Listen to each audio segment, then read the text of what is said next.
organizado, tanto desde la perspectiva, buenas tardes, desde la perspectiva de la historia, como de la perspectiva de comprender, ¿verdad? El enfoque criminológico e incluso, pues, algunos tintes psicológicos. No que sea mi área de expertise, pero la criminología tiene una fuerte relación, ¿verdad? Entre lo que es el tema de psicología y comportamiento humano.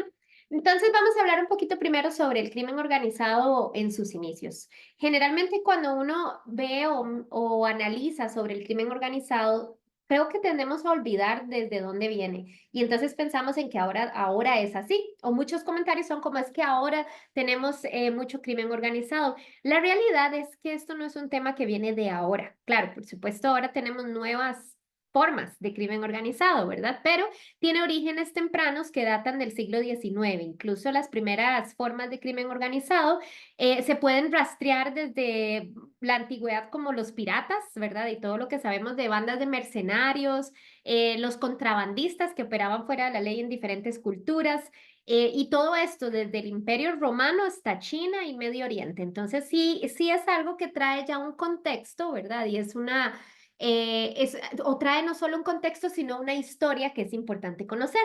Luego, durante el siglo XIX, cuando ya se empieza a dar el auge de las grandes ciudades, ¿verdad? Y toda la parte de la industrialización, se fue como perfeccionando o se fue organizando muchísimo más la criminalidad. Entonces, ya aquí empezamos a ver la mafia siciliana, que apareció a mediados del siglo XIX. Y entonces estas mafias ya empezaban a ver todo el crimen organizado como jerarquías, ¿verdad? E incluso creaban códigos de conducta. Entonces, estas cosas que uno lee o ve, ¿verdad? De que entre ellos, ¿verdad? Si se traicionan, pues entre ellos cometen un homicidio. Las cosas que suenan como de película realmente sí tienen una participación en la historia. Entonces, esto es para que nosotros tengamos un poquitito de información histórico sobre el crimen organizado de conocimiento general. Luego ya por ahí de 1920 o entre los años, entre esos años del 1920 al 1933, empezamos a ver cómo el crimen organizado se fue consolidando, ¿verdad? Cuando se dio la prohibición del alcohol en Estados Unidos.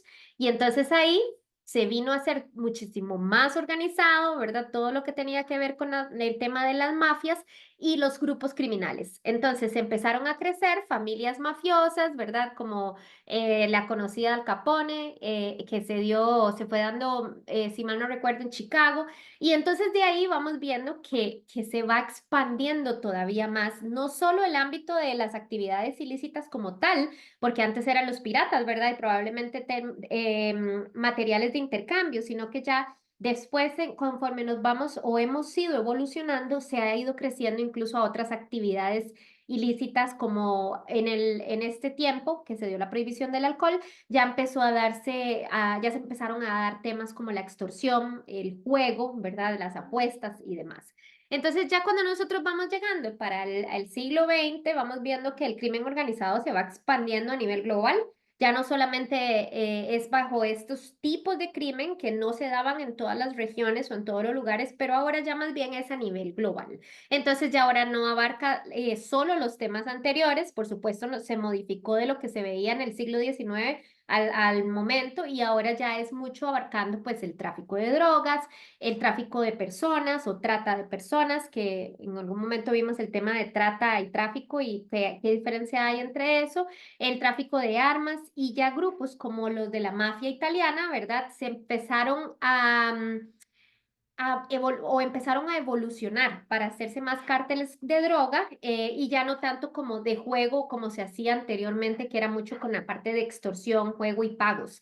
Entonces de aquí pues ya vemos cómo todo esto va evolucionando y vamos viendo un gran aumento en términos de el crimen organizado. ¿Ok? Entonces aquí es un poquitito de contexto y vamos a ir a la siguiente diapositiva. Vamos a verlo por acá. Vamos a hablar un poquitito sobre ya lo que es el concepto como tal. El crimen organizado es un fenómeno que se va dando a nivel ahora global, basados en lo que ya vimos de historia, ¿verdad? Y va a abarcar distintas actividades ilícitas, que es lo que estábamos cubriendo ahorita, desde la trata o tráfico de personas, ¿verdad? Desde las drogas, la extorsión, incluso los juegos y contrabando de armas. Desafortunadamente, vamos viendo una tendencia muchísimo más fuerte hacia esto y vamos a cubrir en un momento por qué se cree que es así a nivel criminológico. Ahora, con respecto a la operación de las organizaciones criminales a nivel internacional, de hecho, antes de entrar a esto, quiero mostrarles, sí, quiero hablarles un poquitito de las razones que están detrás de todas estas cosas. Como nosotros bien lo hemos visto en otras clases, para los que han tenido la oportunidad de asistir, y si no, pues los invito a ver las grabaciones o el material compartido.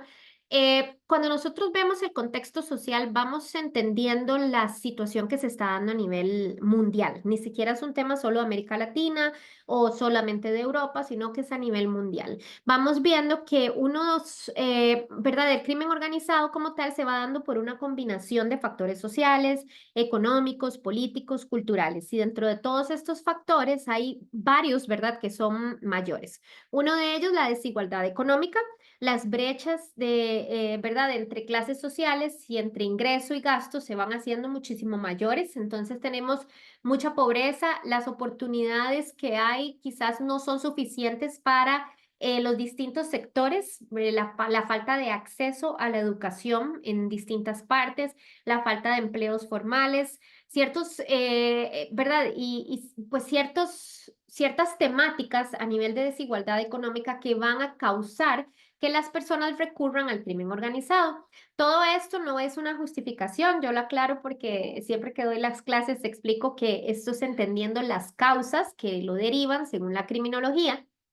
Sin embargo, pues, no son razones, puesto que hay otras formas de abordarlo también a nivel de gobiernos, que ahí vamos a lo segundo, el abordaje. Tenemos debilidad institucional, tenemos corrupción en los gobiernos. Esto no se da solamente en un área en específico, no podemos hablar de que, bueno, en mi caso que estoy ubicada en Costa Rica, no puedo decir es que en Costa Rica sucede muchísima debilidad y mucha corrupción. Cuando nosotros lo vemos a un nivel macro, a un nivel global, vamos a darnos cuenta que esto se da mundialmente. Entonces, ¿qué es lo que ocurre? Que esta falta de gobernabilidad, esta parte de las instituciones estatales, ya sea la policía, los jueces, sistemas judiciales, son débiles o son ineficaces, se van generando un ambiente perfecto, propicio para el crimen organizado. Entonces, ¿qué ocurre? Que el crimen organizado, ya por el otro lado, lo que hace es ver cuáles son esas debilidades institucionales, cuáles son esas debilidades, por ejemplo, incluso en la forma en que la ley está escrita, y toman provecho de eso porque no van a tener tanto temor a las consecuencias legales. Entonces ya ahí vamos viendo una combinación de factores, ¿verdad? Que facilitan a que el crimen organizado no solamente vaya siempre transformándose, sino que también vaya creciendo, incluso tomando muchas áreas.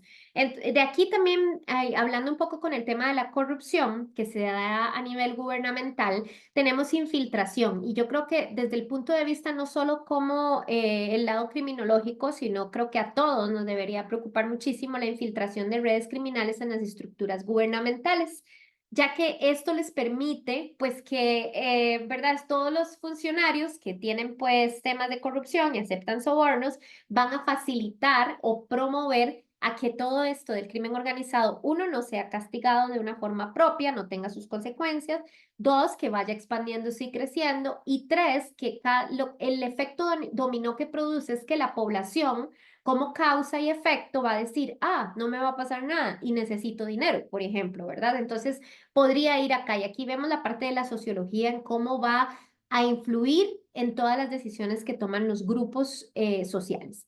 Ahora, cuando nosotros pensamos en más factores, vemos la demanda de bienes y servicios.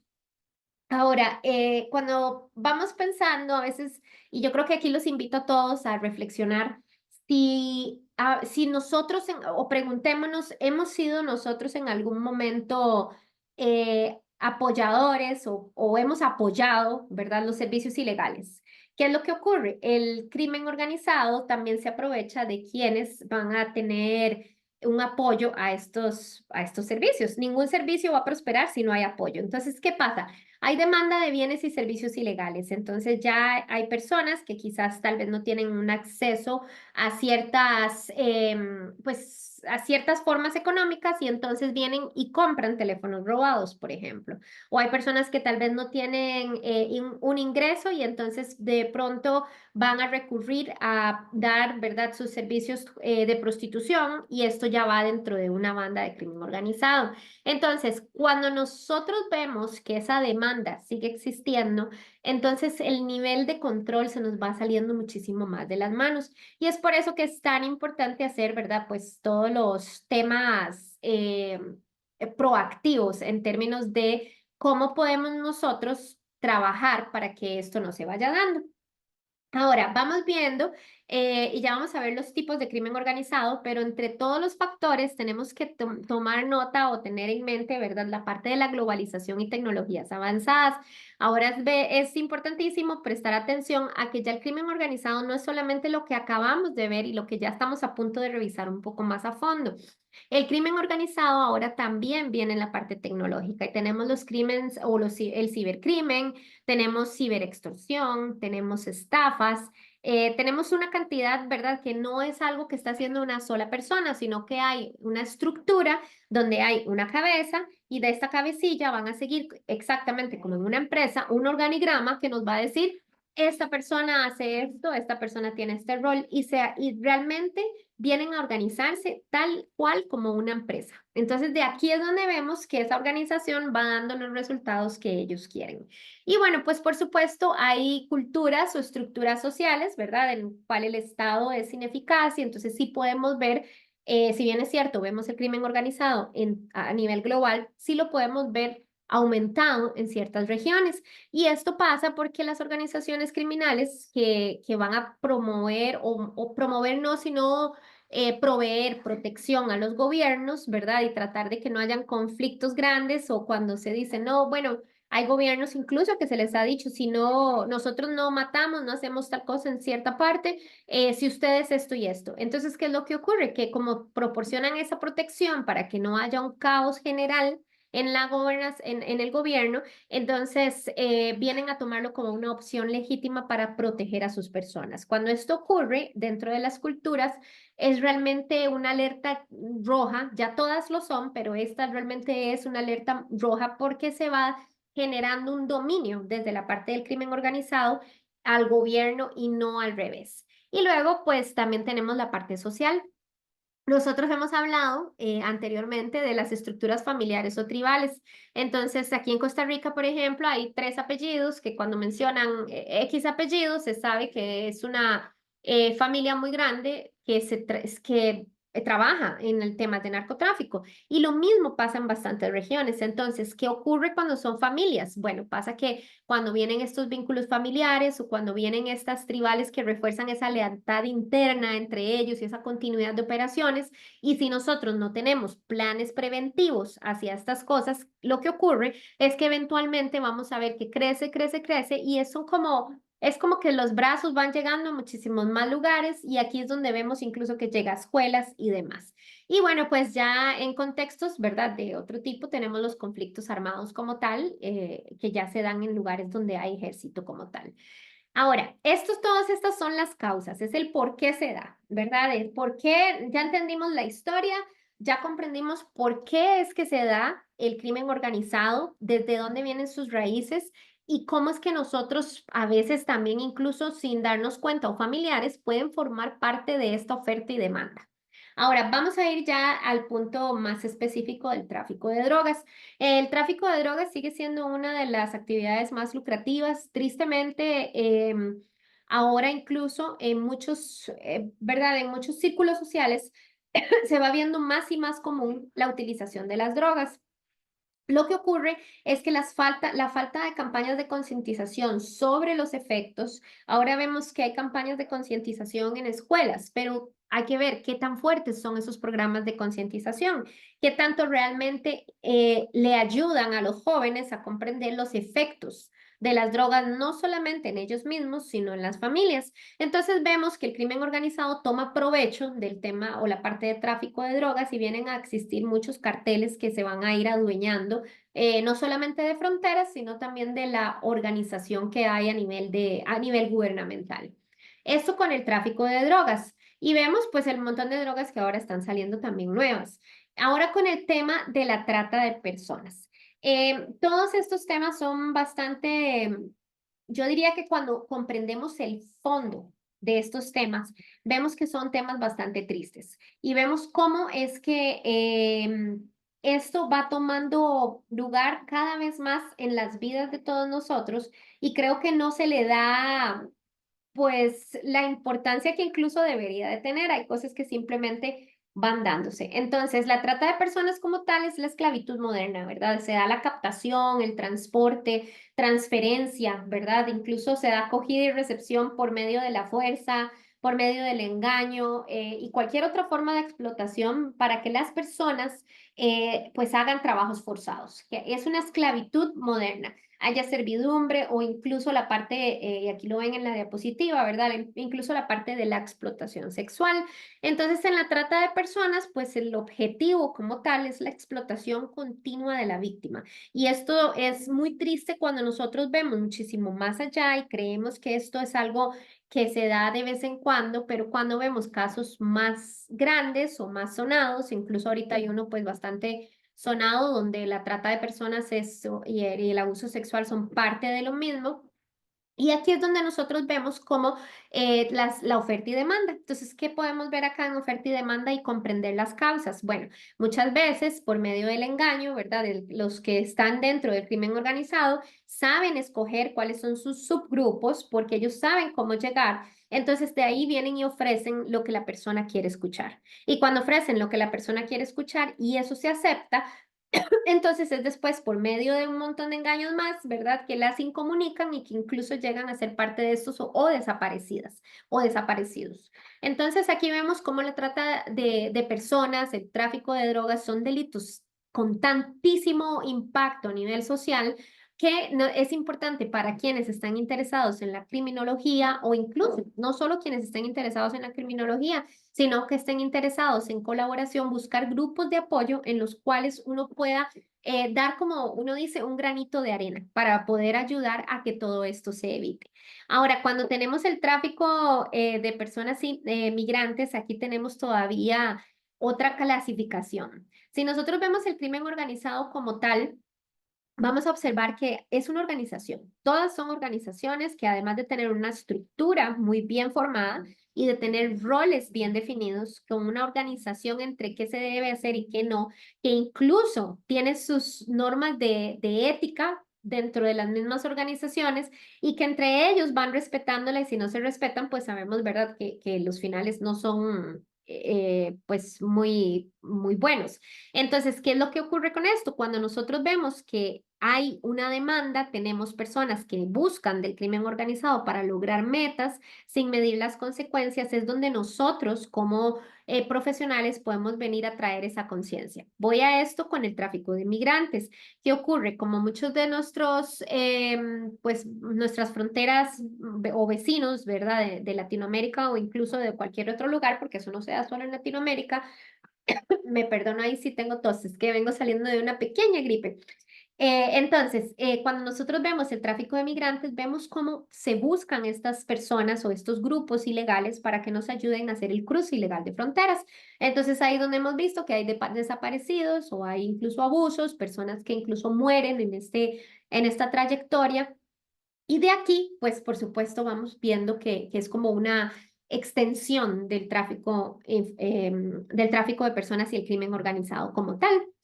Ahora, la trata de personas, ¿verdad? Cuando nosotros vemos el tema de pues tráfico y trata de personas, para verlo un poquitito más en contexto, en la trata de personas se considera que es un delito, esto ya es un poco más en la parte de legislación, se considera que es un delito contra los derechos humanos, porque lo que va a hacer es explotar a la víctima, que es lo que hablábamos de la esclavitud moderna. Y el tráfico de personas va a referirse a un delito de carácter migratorio. O sea que las personas que están dentro de esto no son vistas como víctimas en un sentido legal, sino como migrantes irregulares. Esa sería la diferencia entre las dos cosas, que es un tema más de legislación, pero al final en el fondo y la forma, pues son bastante similares. Ahora, vamos a pasar por acá. Y aquí traíamos pues estas imágenes, y esto es lo que estábamos hablando ahorita sobre la parte de la trata y del tráfico. Y vamos a hablar un poquito sobre el contrabando de armas. Primero, antes de seguir, me gustaría enviarles o más bien les voy a decir, por si gustan tomar nota, y lo puedo agregar en la presentación porque no está. Pero hay un resumen, o es importante ver las diferencias claves entre el tráfico y la trata. Cuando hablamos del propósito de la trata de personas, vamos a ver la explotación sexual, laboral, esclavitud moderna. Cuando hablamos del propósito en el tráfico de personas, vamos a ver el cruzar fronteras ilegalmente.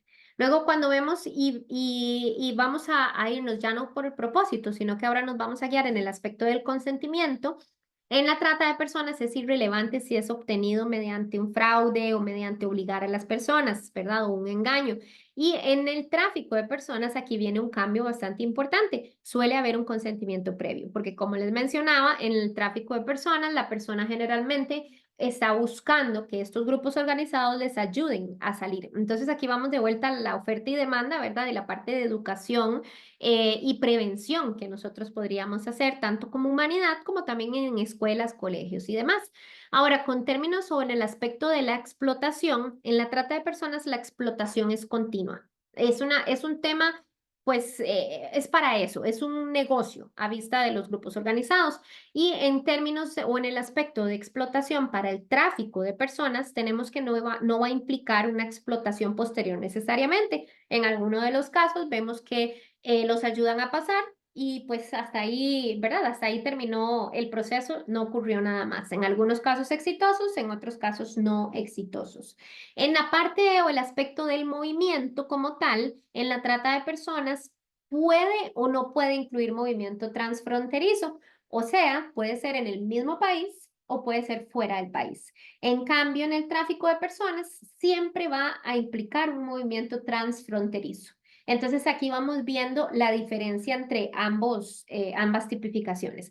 Cuando vemos la relación criminal de la relación criminal con respecto a la víctima, en la trata de personas se da a largo plazo, ¿verdad? Porque como les decía, es continuo. Ahora, cuando hablamos del tráfico de personas, esta relación se da cuando se termina el cruce de fronteras. Y con la protección de la víctima, aquí sí vemos que en la trata de personas son considerados víctimas con derecho a protección, y en el tráfico de personas son considerados migrantes irregulares en muchos casos. Entonces, aquí vamos viendo un poco, ¿verdad? Cómo es que ambos conceptos se vienen como a confundir fácilmente, pero son pues ligeramente diferentes.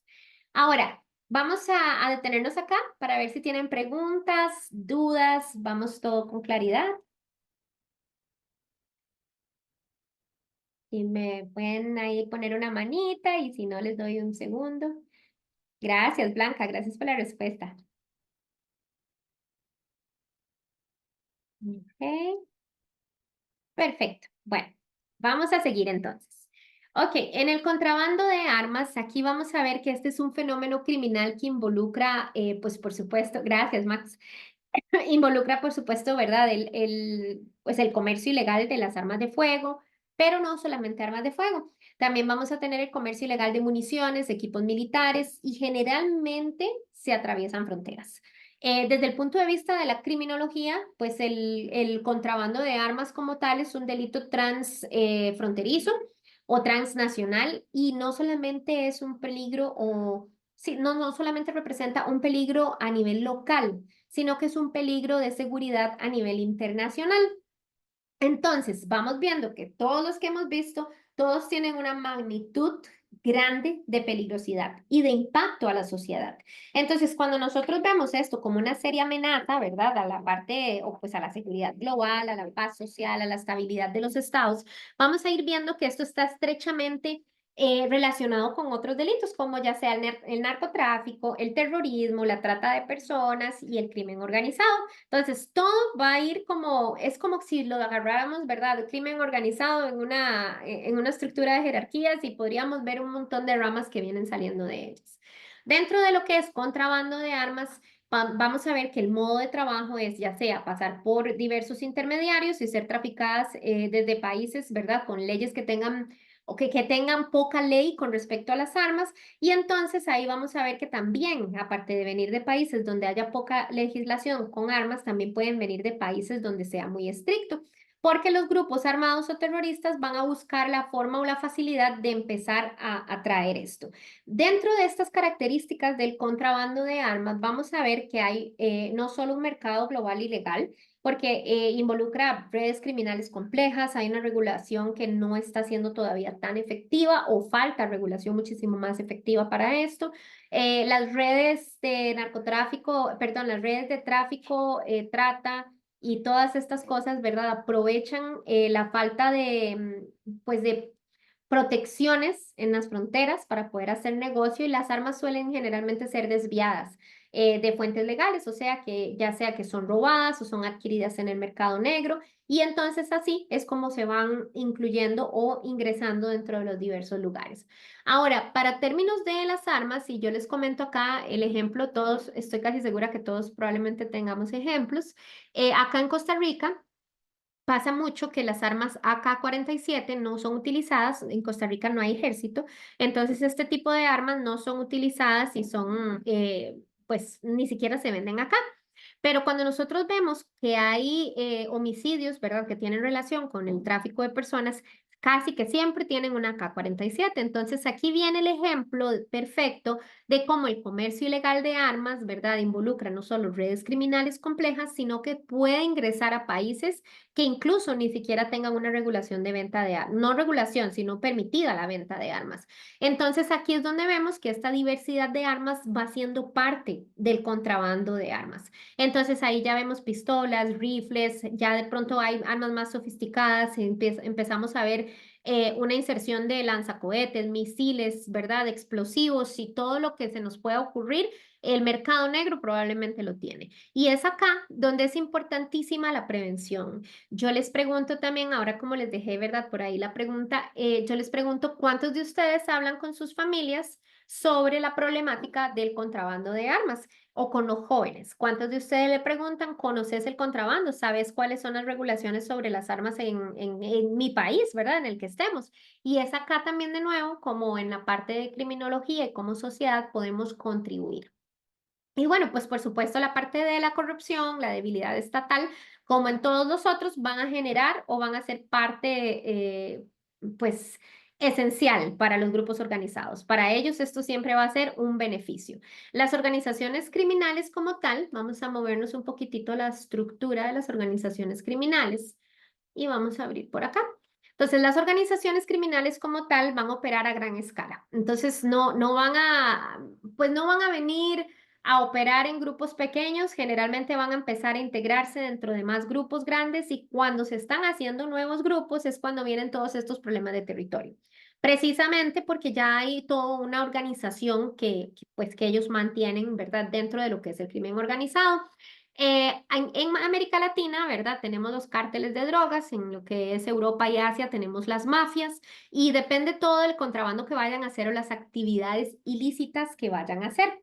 Entonces, vemos acá que tienen, yo les mencionaba ahora que tiene mucho que ver con las empresas y que como, ¿verdad? Me parece, yo siempre he dicho, pues se utiliza mucho la creatividad para lo malo, tristemente, pero realmente tienen una estructura piramidal jerárquica que cumplen acá, pues totalmente en su entereza. Entonces, cuando nosotros vemos la estructura del crimen organizado, vamos a entender que aparte de que es jerárquica, es muy compleja y se va a organizar de manera que maximiza la eficiencia y va a minimizar el riesgo de la exposición ante autoridades.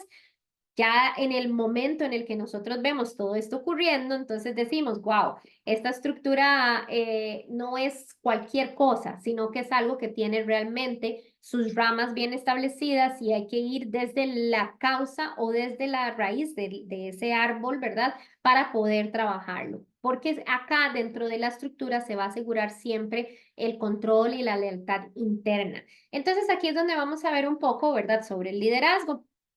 Eso es como el modelo más común, generalmente entre ellos ya saben, ¿verdad?, que hay niveles y funciones específicas y modo en la cual se toman las decisiones estratégicas y las operativas, y dentro de esto, pues también tienen niveles más altos en cada uno de sus departamentos. Para mí siempre es muy interesante cuando hablo de esto porque es exactamente como verlo como una empresa.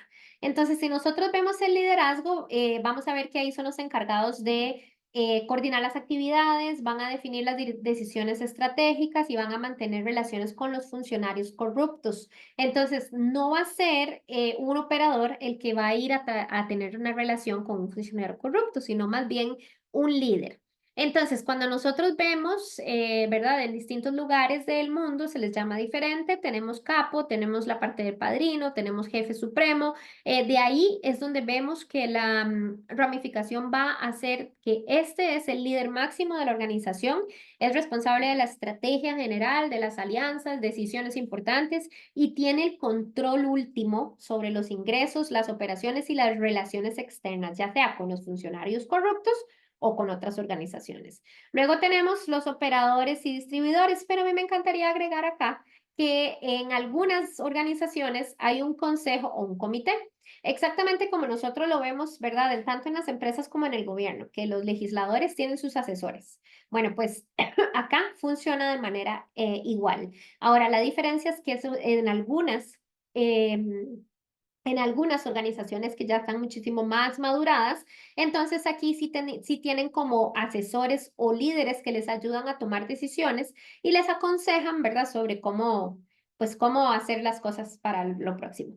De nuevo, tenemos ya ahora dentro de lo que es el liderazgo, subjefes. Aquí es importantísimo entender que no solamente el líder máximo toma decisiones, sino que en el caso de los cárteles, por ejemplo, estos líderes controlan una región o un área, entonces ese subjefe, si tenemos a alguien que es el líder de un área más grande, vamos a ver las subáreas que hay y entonces ahí van a haber subjefes.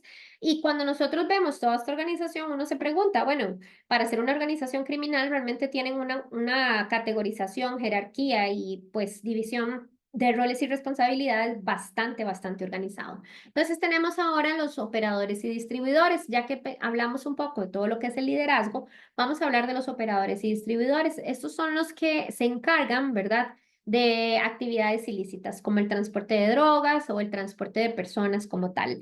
Dentro de esto, pues vamos a tener que, pues los operativos, ¿verdad? Vamos a tener distintos tipos de operativos. Dentro de los operativos de bajo nivel vamos a encontrar a los soldados o a los sicarios, ¿verdad? Dentro de eso también vamos a tener a las mulas, conocidas como mulas en muchas partes de Latinoamérica, o los transportistas, ¿verdad? Que son aquellos individuos que van a transportar bienes ilícitos, drogas, armas, personas, todo lo que sea dentro de la red de crimen organizado, y el trabajo es esencial para el tráfico de drogas. Y pues por supuesto los sicarios, ¿verdad?, van a ser quienes ejecuten las actividades criminales o quienes ejecuten el cobro de deudas, los asesinatos que se necesiten ejecutar y hacer. Ahora, entender el crimen organizado a nosotros nos ayuda para tener una visión de la prevención.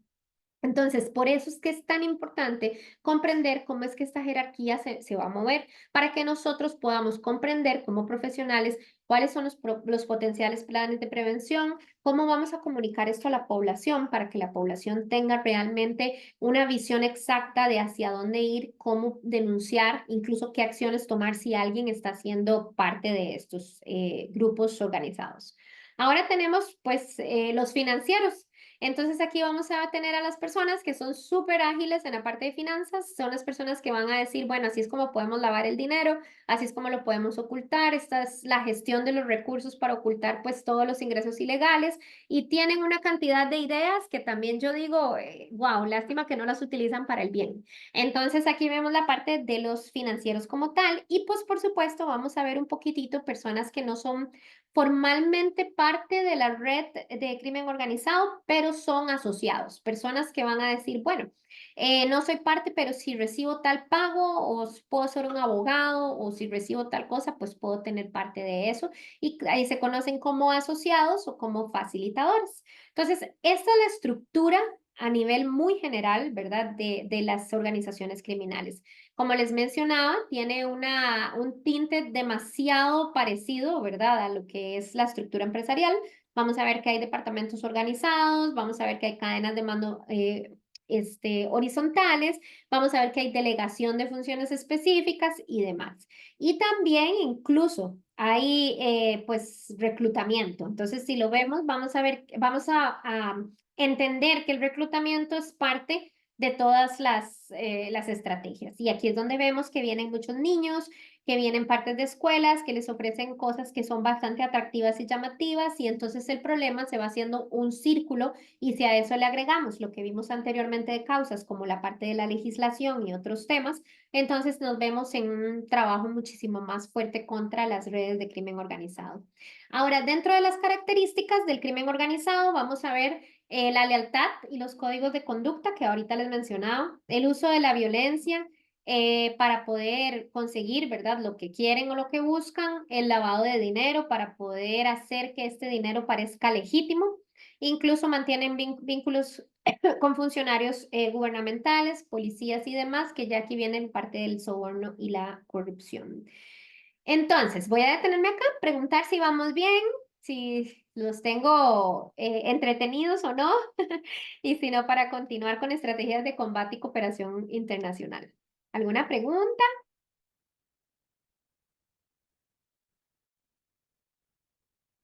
¿Estamos todos bien? Ok, perfecto. Entonces, vamos con... Muchas gracias, Blanca. Aprecio mucho la respuesta porque así sé que sí voy explicando todo bien.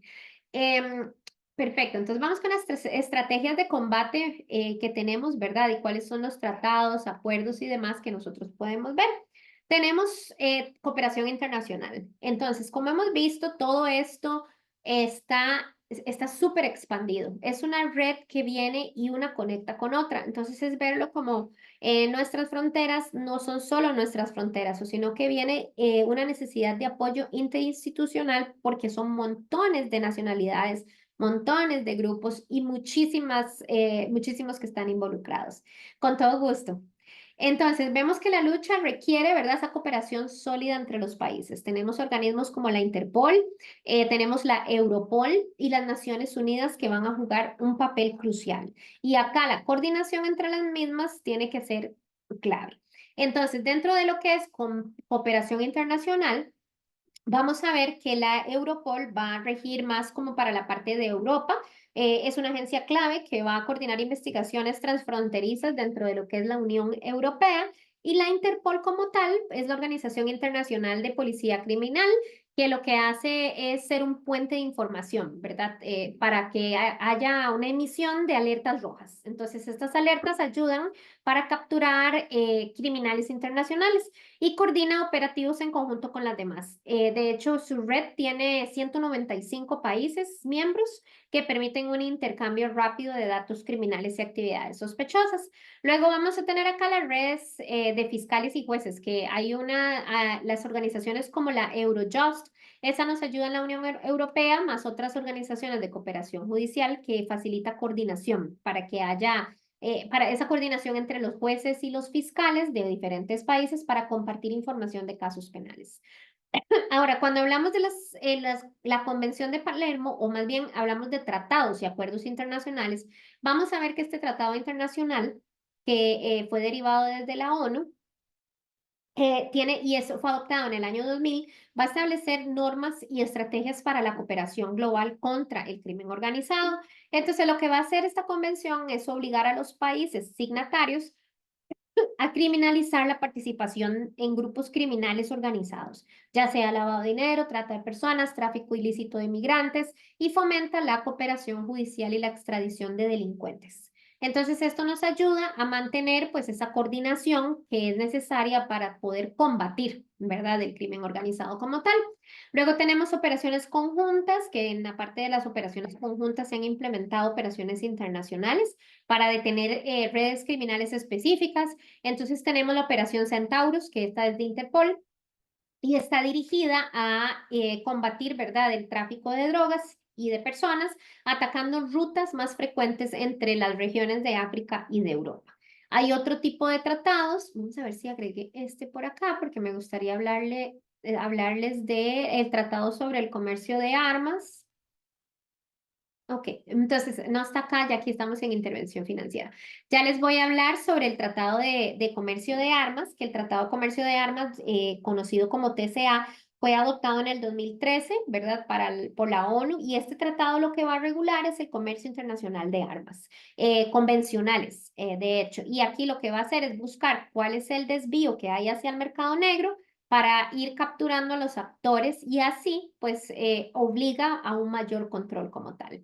Ahora, hay otro convenio que es importante que tengamos conocimiento porque hay convenios sobre cibercrimen.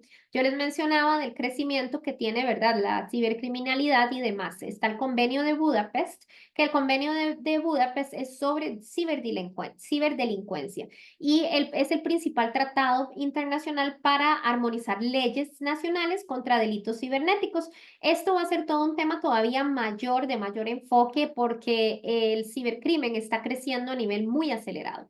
Facilita el convenio de Budapest para sus países signatarios, va a facilitar, ¿verdad?, cooperación internacional y mejorar la capacidad de investigación e incluso de enjuiciación de los crímenes que se vayan a dar.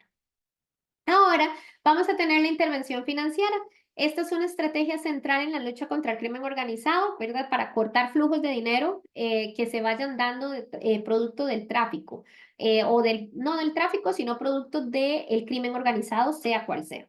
Y los gobiernos acá nacionales e internacionales lo que han desarrollado sistemas, ¿verdad?, contra el lavado de dinero, rastrean transacciones sospechosas y congelan activos criminales, así como las fuerzas multinacionales, ¿verdad?, que tenemos a la DEA, la Agencia Antidrogas de Estados Unidos, para combinar esfuerzos locales con esfuerzos extranjeros y trabajar con países latinoamericanos para desmantelar cárteles de droga. Y la educación y prevención. Acá para mí es la parte incluso más importante desde mi concepción como no solamente personal, sino profesional, que realmente la educación y la prevención se deberían de dar muchísimo más agresiva y los gobiernos creo que le prestan atención, pero desde mi punto de vista necesitan mucha más atención. ¿Por qué? Porque se debe ir fortaleciendo no solo los valores, sino las comunidades, los programas de intervención, ver cuáles son las áreas vulnerables, cómo se puede desincentivar, ¿verdad?, este reclutamiento de los jóvenes, cómo los jóvenes pueden realmente echarse para atrás y optar por otras cosas, no por el crimen organizado. Ayer estaba conversando, de hecho, con una persona y decía, yo estaba yendo hacia un operativo y escuché donde la mamá le dijo al niño, no, no, el niño saludó al policía, es una persona que es policía, y le dijo, no saludes a esta persona, ¿verdad? Con palabras mayores, porque es un sapo. Sapo en Costa Rica significa como que es alguien que no, como que dice las cosas o que se mete donde no tiene que meterse. Entonces, cuando uno escucha esto que está pasando, se da cuenta que viene desde el núcleo familiar. Se da cuenta de que mucho del crimen organizado se da desde los padres, hermanos y lo que hablábamos ahorita de las familias, ¿verdad? Como tal. Y aquí es donde venimos a entrar a desafíos en contra de la lucha, desafíos en la lucha contra el crimen organizado. Es uno de ellos la falta de la prevención, la corrupción que tenemos, las nuevas tecnologías que nos están permitiendo, ¿verdad?, ingresar muchísimo en la parte de cibercrimen, ciberextorsión, cibersecuestro y todo lo que podamos pensar se puede nombrar acá. Y las fronteras porosas, que las diferencias en las regulaciones, ¿verdad? Y la falta de coordinación eficiente que hay entre las fronteras, pues son aprovechadas por los grupos criminales para poder cometer actos ilícitos. En la parte de la corrupción, tenemos esto muy arraigado a nivel de los países, lo cual también hay esfuerzos internacionales, tenemos, ¿verdad?, todos los convenios que hemos conversado, tenemos tratados, la ONU y todos los diferentes pues las diferentes iniciativas que están en pie, pero cuando vemos la parte de la corrupción, pues esto pone dificultades, ¿verdad? Para lo que es la solución o la prevención realmente temprana. Y ahora con la parte de la tecnología es importante pues ver que el uso de las criptomonedas no es que son ni malas ni nada, pero los delincuentes rápidamente van avanzando. Esto lo digo porque entonces ya van entendiendo cómo pueden utilizar las criptomonedas y ¿verdad? Y la tecnología para ocultar transacciones, ocultar el dinero o hacer cosas que les faciliten a ellos la comisión del delito como tal. Ok, y bueno, pues esto tendríamos para el día de hoy.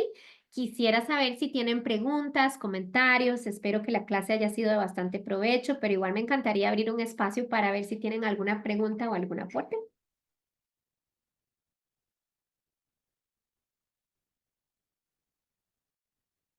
Veo por acá Tomé, ¿cuál es el criterio a nivel internacional para combatir el crimen organizado?